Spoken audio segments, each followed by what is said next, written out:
Existe um nome que atravessa os registros antigos, carregando sempre a mesma sombra: Babilônia. Não é apenas uma cidade esquecida no tempo, mas algo que parece ter sido construído para desafiar limites invisíveis. Os manuscritos preservados sugerem um padrão estranho. Sempre que surge uma tentativa de unificar o mundo sob um único comando, sempre que alguém tenta erguer algo que não deveria ser erguido, lá está ela novamente. Por que essa cidade se tornou o símbolo mais persistente da rebelião humana contra o divino? O que havia nos tijolos e na organização que fez dela um laboratório de algo mais perigoso que qualquer inimigo externo? Se você ainda não se inscreveu no canal, aproveite agora para fazer parte dessa investigação. Aviso: este documentário utiliza imagens geradas por IA para fins ilustrativos. Embora o visual seja sintético, o conteúdo é fruto de uma pesquisa rigorosa baseada em fontes históricas e científicas reais. Fontes na descrição. Em certas versões antigas do relato, há uma frase que sobreviveu de forma quase intacta através de diferentes tradições. E disseram uns aos outros: façamos tijolos e queimemo-los bem. Parece só arquitetura, só técnica de construção. Mas repara nesse detalhe. Não era pedra natural que eles queriam usar. Era material fabricado, controlado, uniforme. Cada tijolo igual ao outro.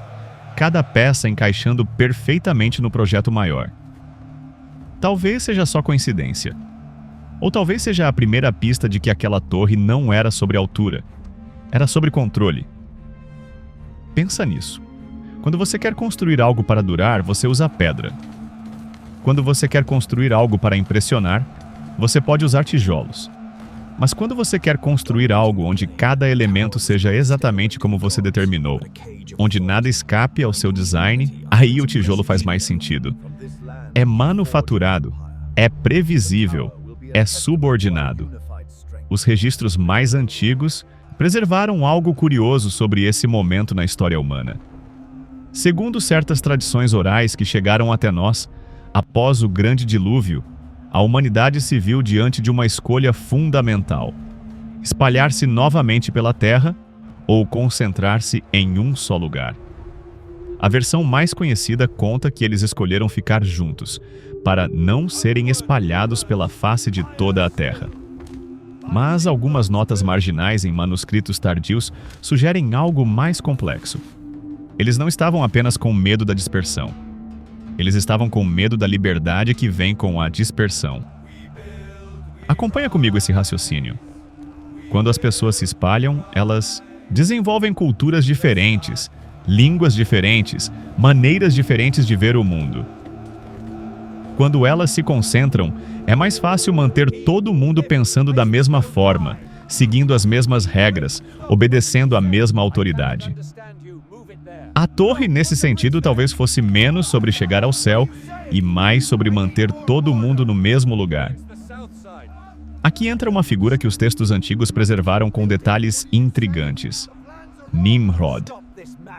Algumas tradições o descrevem como poderoso caçador diante do Senhor, mas outras versões usam uma linguagem mais ambígua: contra o Senhor.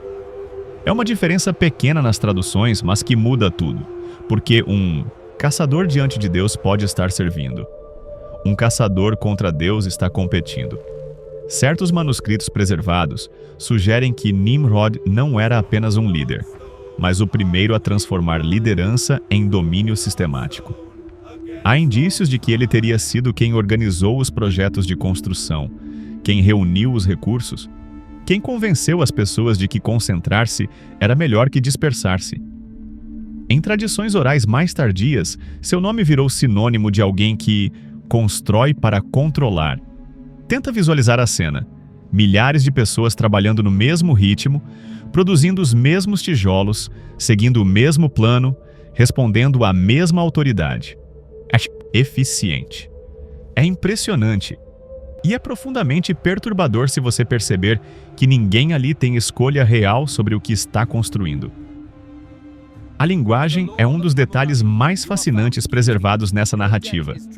Os registros antigos sugerem que, no início do projeto, toda a humanidade falava uma só língua. Não necessariamente uma questão de idioma, mas de compreensão mútua, de propósito compartilhado. Todos entendiam o projeto, todos concordavam com o projeto, todos trabalhavam no projeto. Era uma unidade perfeita, até que não era mais. O que aconteceu ali, segundo os textos que sobreviveram, foi uma ruptura na comunicação. De repente, as pessoas pararam de se entender. O projeto desabou não por falta de material ou técnica, mas porque a unidade artificial se fragmentou. E aqui surge uma das perguntas mais inquietantes da história. A confusão das línguas foi uma punição ou foi uma libertação? Repara que, na narrativa preservada, Deus não derruba a torre com um terremoto ou uma tempestade. Ele simplesmente faz com que as pessoas parem de conseguir trabalhar juntas da mesma maneira. Como se o problema não fosse a construção em si, mas a natureza totalitária da construção. Como se o que estava sendo combatido não fosse a ambição humana, mas a uniformidade imposta. Alguns fragmentos de textos posteriores sugerem que Babel foi preservado na memória não apenas como um lugar, mas como um padrão. Um ciclo que se repete sempre que uma civilização substitui diversidade por controle, sempre que troca liberdade por segurança, sempre que decide que é melhor todo mundo pensar igual. Mas a história não termina aí. Babilônia ressurge, mais concreta, mais organizada, mais sofisticada. E se Babel foi o ensaio experimental, a Babilônia histórica se tornou a versão madura do mesmo impulso. É aqui que aparecem registros mais sólidos, mais datáveis, mais verificáveis. E é aqui que a figura de Hammurabi entra na narrativa como um marco fundamental. Em cópias que sobreviveram ao tempo, encontramos não apenas leis, mas uma filosofia de governo. O famoso código que leva seu nome é mais que uma lista de regras. É um retrato de como uma sociedade decide organizar o poder. Antes de explicar o que o código contém, presta atenção em como ele se apresenta. Não são sugestões, não são princípios gerais. São comandos específicos, gravados em pedra imutáveis. Se um homem fizer isso, acontecerá aquilo. Se uma mulher fizer aquilo, sofrerá isso. Cada situação prevista, cada punição determinada, cada pessoa encaixada numa categoria. À primeira vista, isso parece civilização avançada. Regras claras em vez de arbitrariedade. Punições proporcionais em vez de vingança descontrolada. Proteção para os fracos em vez de domínio total dos fortes. Há indícios de que o código realmente trouxe ordem onde antes havia caos. Mas alguns detalhes preservados nas traduções antigas revelam nuances mais sombrias. As punições variam drasticamente dependendo da classe social das pessoas envolvidas. O que é crime para um escravo pode não ser crime para um nobre. O que é morte para um plebeu pode ser apenas multa. Para um rico, a lei aparentemente não era cega. Ela via muito bem quem estava sendo julgado. Em notas marginais de manuscritos tardios, há observações que sugerem algo perturbador. O código não apenas descrevia como as coisas eram, mas estabelecia como elas deveriam continuar sendo. Cada pessoa no seu lugar. Cada classe com seus privilégios e limitações. Cada transgressor recebendo exatamente a punição que sua posição social merecia. Pensa na implicação psicológica disso. Quando você nasce numa sociedade assim, você não apenas obedece às regras. Você internaliza a ideia de que as regras são naturais, justas, inevitáveis. Você não questiona por que o nobre tem direitos que você não tem. Você aceita que essa é a ordem correta das coisas. Certos textos indicam que Hammurabi não via seu código apenas como lei humana, mas como reflexo da justiça divina. Na introdução preservada, ele se apresenta como escolhido pelos deuses para fazer a justiça prevalecer na terra. Mas a pergunta que alguns registros permitem fazer é: justiça para quem? E definida por quem? Há indícios de que o que estava acontecendo ali era a transformação de poder em autoridade moral. Não bastava obedecer porque o rei era forte. Era preciso obedecer porque o rei era justo. Não bastava aceitar as regras porque elas eram impostas. Era preciso aceitar que elas eram certas. O código, nesse sentido, talvez fosse menos sobre justiça e mais sobre legitimação. Algumas versões preservadas sugerem que Babilônia, sob Hammurabi, desenvolveu algo mais sofisticado que força bruta. Desenvolveu consenso fabricado. As pessoas não eram forçadas a aceitar o sistema. Elas eram convencidas de que o sistema era bom para elas. Era mais estável, mais eficiente, mais seguro que a alternativa. E talvez fosse mesmo. Talvez as pessoas vivessem melhor sob o código que antes dele. Talvez houvesse menos violência, menos caos, menos incerteza. Mas o preço, segundo alguns fragmentos críticos preservados em tradições orais, era a capacidade de imaginar que as coisas poderiam ser diferentes. Repara nesse padrão que os registros permitem observar. Primeiro, Babel tenta unificar pela força e desaba quando a comunicação se rompe. Depois, Babilônia tenta unificar pela lei e prospera, enquanto as pessoas aceitam que a lei é justa. É uma evolução. O controle se tornou mais sutil, mais sofisticado, mais eficaz. Mas a história de Babilônia estava longe de terminar. Ela ainda iria conhecer seu momento de maior grandeza e sua queda mais dramática. Porque todo sistema que se acredita perfeito, eventualmente encontra seu limite. E esse limite, nos registros preservados sobre Babilônia, tem nome e data específicos. É aqui que entra o período mais fascinante e mais bem documentado da história babilônica: o reinado de Nabucodonosor. Se Hammurabi criou as fundações legais do poder babilônico, Nabucodonosor construiu sua expressão arquitetônica mais impressionante. E é nesse momento que surge uma das tensões mais dramáticas de toda a narrativa.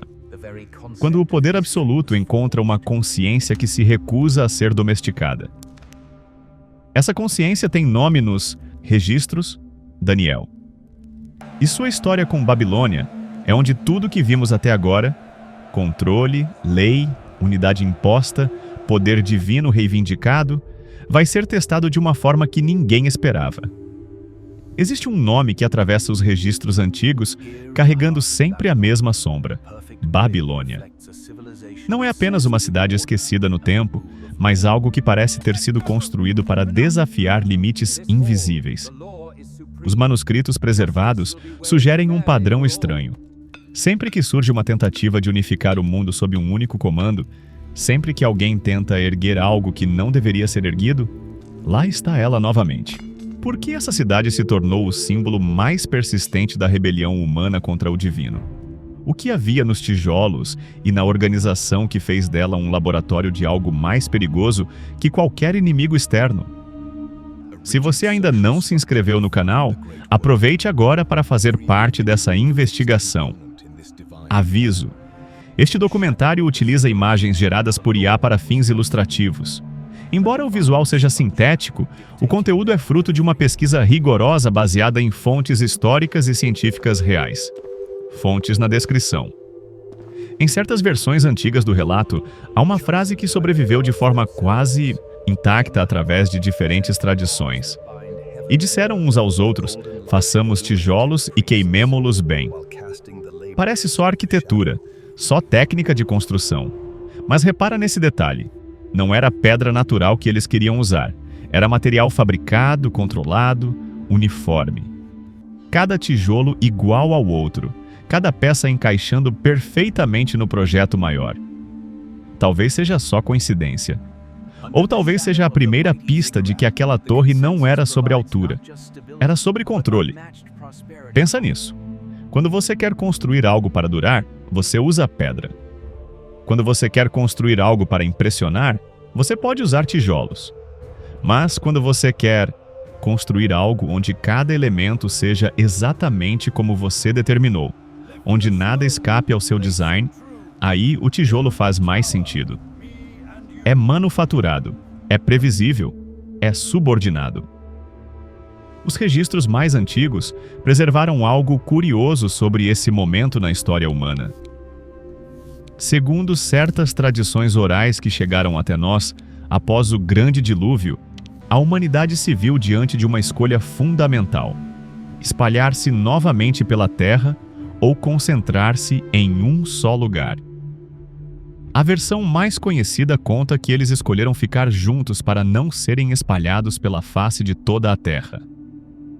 Mas algumas notas marginais em manuscritos tardios te sugerem algo mais complexo. Eles não estavam apenas com medo da dispersão. Eles estavam com medo da liberdade que vem com a dispersão. Acompanha comigo esse raciocínio. Quando as pessoas se espalham, elas desenvolvem culturas diferentes, línguas diferentes, maneiras diferentes de ver o mundo. Quando elas se concentram, é mais fácil manter todo mundo pensando da mesma forma, seguindo as mesmas regras, obedecendo à mesma autoridade.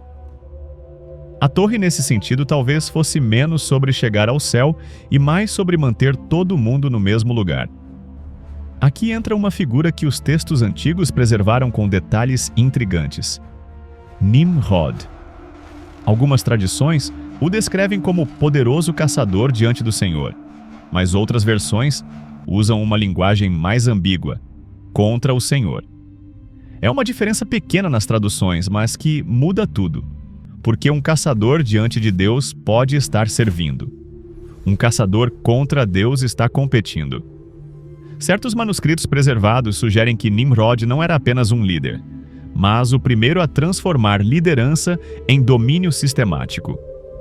Há indícios de que ele teria sido quem organizou os projetos de construção, quem reuniu os recursos, quem convenceu as pessoas de que concentrar-se era melhor que dispersar-se.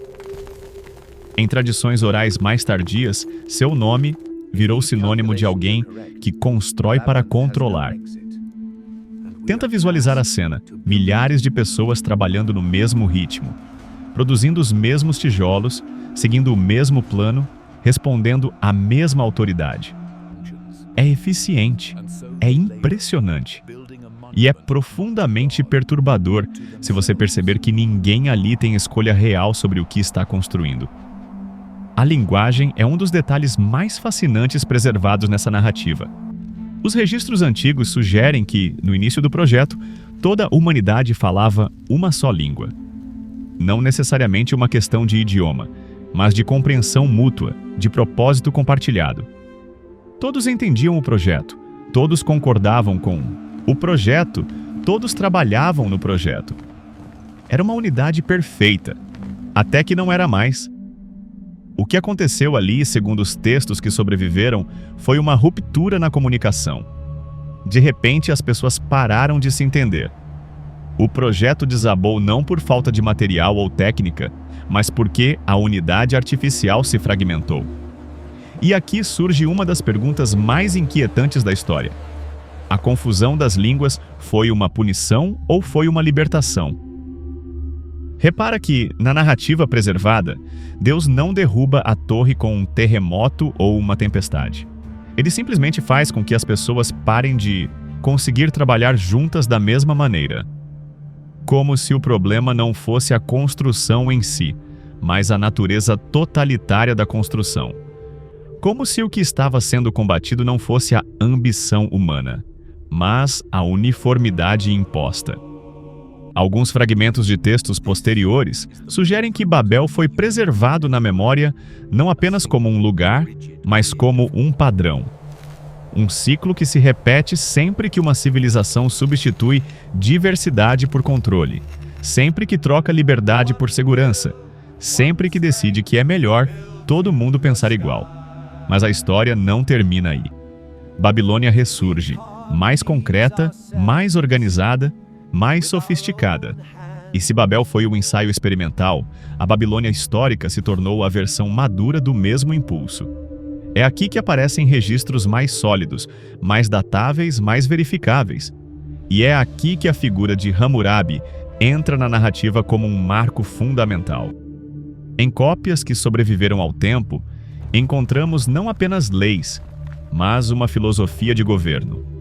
O famoso código que leva seu nome é mais que uma lista de regras. É um retrato de como uma sociedade decide organizar o poder. Antes de explicar o que o código contém, Presta atenção em como ele se apresenta. Não são sugestões. Não são princípios gerais. São comandos específicos, gravados em pedra, imutáveis. Se um homem fizer isso, acontecerá aquilo. Se uma mulher fizer aquilo, sofrerá isso. Cada situação prevista, cada punição determinada, cada pessoa encaixada numa categoria. À primeira vista, isso parece civilização avançada. Regras claras em vez de arbitrariedade. Punições proporcionais em vez de vingança descontrolada. Proteção para os fracos em vez de domínio total dos fortes. Há indícios de que o código realmente trouxe ordem, onde antes havia caos. Mas alguns detalhes preservados nas traduções antigas revelam nuances mais sombrias. As punições variam drasticamente, dependendo da classe social das pessoas envolvidas. O que é crime para um escravo pode não ser crime para um nobre. O que é morte para um plebeu pode ser apenas multa para um rico. A lei, aparentemente, não era cega. Ela via muito bem quem estava sendo julgado. Em notas marginais de manuscritos tardios, há observações que sugerem algo perturbador. O código não apenas descrevia como as coisas eram, mas estabelecia como elas deveriam continuar sendo. Cada pessoa no seu lugar. Cada classe com seus privilégios e limitações. Cada transgressor recebendo exatamente a punição que sua posição social merecia. Pensa na implicação psicológica disso. Quando você nasce numa sociedade assim, você não apenas obedece às regras. Você internaliza a ideia de que as regras são naturais, justas e inevitáveis. Você não questiona por que o nobre tem direitos que você não tem. Você aceita que essa é a ordem correta das coisas. Certos textos indicam que Hammurabi não via seu código apenas como lei humana, mas como reflexo da justiça divina. Na introdução preservada, ele se apresenta como escolhido pelos deuses para fazer a justiça prevalecer na terra. Mas a pergunta que alguns registros permitem fazer é: justiça para quem? E definida por quem? Há indícios de que o que estava acontecendo ali era a transformação de poder em autoridade moral. Não bastava obedecer porque o rei era forte. Era preciso obedecer porque o rei era justo. Não bastava aceitar as regras porque elas eram impostas. Era preciso aceitar que elas eram certas. O código, nesse sentido, talvez fosse menos sobre justiça e mais sobre legitimação. Algumas versões preservadas sugerem que Babilônia, sob Hammurabi, desenvolveu algo mais sofisticado que força bruta. Desenvolveu consenso fabricado. As pessoas não eram forçadas a aceitar o sistema. Elas eram convencidas de que o sistema era bom para elas. Era mais estável, mais eficiente, mais seguro que a alternativa. E talvez fosse mesmo. Talvez as pessoas vivessem melhor sob o código do que antes dele.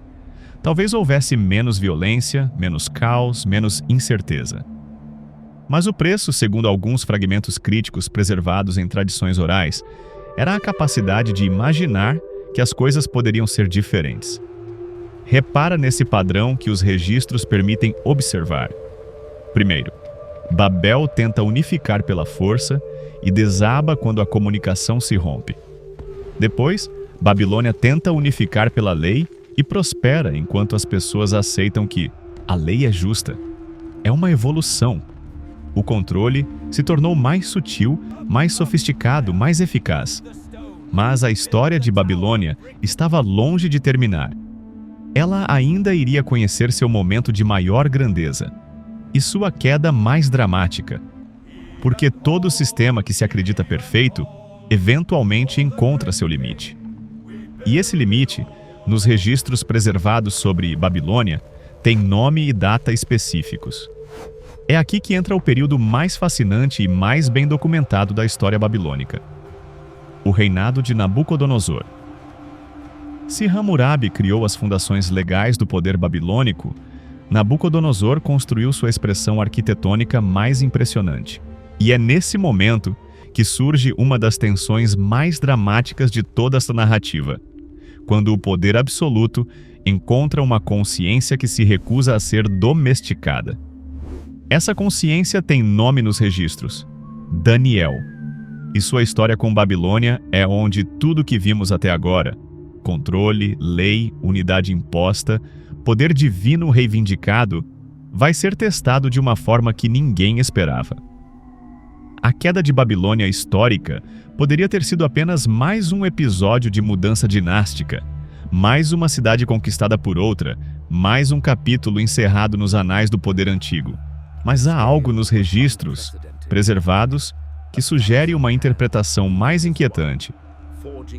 Babilônia não morreu quando caiu.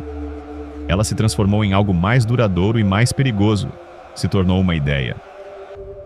Repara nesse detalhe estranho que aparece em manuscritos posteriores. Mesmo depois da conquista persa, mesmo com Ciro reorganizando o império sob novos princípios, mesmo com os exilados voltando para suas terras de origem, o nome Babilônia continuou aparecendo em textos como sinônimo de algo específico.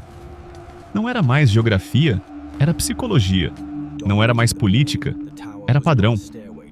Certos textos tardios preservaram uma linguagem curiosa ao se referir a outras cidades e outros sistemas. Há indícios de que Babilônia virou código para qualquer lugar onde o poder se organiza de determinada forma. Centralização extrema, controle total da informação, uniformidade imposta e a crença de que o sistema é eterno. Como se os escritores antigos tivessem percebido que aquele modelo específico de organização social poderia reaparecer em qualquer época, com qualquer nome, em qualquer lugar. Isso levanta uma pergunta perturbadora. Será que Babilônia foi derrotada ou apenas mudou de endereço? Acompanha comigo esse raciocínio através de alguns fragmentos preservados. Em tradições orais que sobreviveram, há referências a outras Babilônias que apareceram depois da Wobbabinisai, Babilônia original. Não como imitações conscientes, mas como repetições naturais do mesmo impulso. Sempre que uma civilização decide que diversidade é problema, que questionamento é perigoso, que controle é mais importante que liberdade, lá está Babilônia novamente. Os textos preservados sobre o período posterior sugerem que os próprios judeus, que haviam sido vítimas do sistema babilônico, às vezes caíam na tentação de criar suas próprias versões do mesmo padrão. Há registros de momentos em que líderes religiosos tentaram transformar a lei em sistema de controle total, momentos em que a preocupação com pureza se tornou obsessão com uniformidade, momentos em que servir a Deus foi confundido com obedecer a homens que afirmavam falar por Deus. É como se os registros preservados estivessem documentando uma tendência humana recorrente: a capacidade de transformar qualquer ideia boa em sistema de dominação. A lei pode virar legalismo, a religião pode virar fanatismo, a organização pode virar tirania, a unidade pode virar uniformidade. E quando isso acontece, segundo esses textos, a essência de Babilônia ressurge independentemente do nome oficial do lugar. Há um episódio preservado em manuscritos posteriores que ilustra de forma dramática como esse padrão funciona. Durante o período grego, alguns registros sugerem que houve uma tentativa sistemática de helenizar o mundo conhecido. Não apenas conquistar territórios, mas transformar todas as culturas numa única cultura, todas as línguas numa única língua, todos os costumes num único conjunto de costumes. Era Babel novamente, a obsessão com unidade artificial. O que torna esse episódio particularmente fascinante é que não era apresentado como tirania. Era apresentado como progresso, como civilização, como benefício para os povos atrasados, que finalmente receberiam acesso à cultura superior. Os registros preservados sugerem que muitas pessoas aceitaram genuinamente a helenização como melhoria de vida. Mais oportunidades, mais conhecimento, mais conexões com o mundo. Mas alguns textos indicam que houve resistência, e a resistência se concentrou numa pergunta fundamental: melhoria para quem? E segundo quais critérios? Porque quando você define uma cultura como superior e as outras como inferiores, quando você estabelece uma maneira de viver como correta e as outras como erradas, você não está apenas oferecendo opções. está eliminando escolhas. Certos manuscritos preservaram relatos de comunidades que se recusaram a aceitar que sua maneira de adorar, de organizar a família, de educar os filhos, de entender o mundo, era primitiva, simplesmente porque era diferente da maneira grega. Era uma forma de resistência que ia além do militar, era resistência cultural, resistência psicológica, resistência espiritual. E aqui aparece um padrão que os textos antigos documentaram com precisão inquietante. Sempre que um sistema se acredita universal, sempre que se convence de que tem o direito de organizar toda a diversidade humana segundo suas próprias regras, ele encontra resistência não apenas nos que são prejudicados por ele, mas nos que intuem que algo fundamental está sendo perdido. Tenta visualizar a dinâmica psicológica disso. Quando você está dentro do sistema dominante, a resistência parece irracional. Por que alguém rejeitaria algo que é objetivamente melhor? Por que alguém escolheria o menos eficiente, o menos organizado, o menos avançado? A resposta que os textos preservados permitem entrever é mais sutil. Às vezes as pessoas resistem, não porque o sistema seja ruim, mas porque intuem que ele é totalizante demais. Há fragmentos de registros que sugerem que esse padrão se repetiu com diferentes roupagens ao longo da história. Sempre que aparece um projeto de organizar tudo, sempre que surge a promessa de resolver definitivamente os problemas humanos através de um sistema perfeito, sempre que alguém oferece uma solução final para a complexidade da existência, lá está-se a tentação babilônica novamente. Alguns textos tardios preservaram uma linguagem específica para descrever esse fenômeno. Eles falam de espírito de Babilônia como algo que pode possuir qualquer civilização, qualquer época, qualquer projeto humano que perde a noção de seus próprios limites. Não é uma questão de malícia consciente, é uma questão de híbris, de desconexão com a realidade de que nenhum sistema humano é capaz de conter toda a complexidade da experiência humana. Repara numa observação fascinante que aparece em versões tardias. O problema de Babilônia não era querer construir coisas grandes. O problema era querer construir coisas definitivas.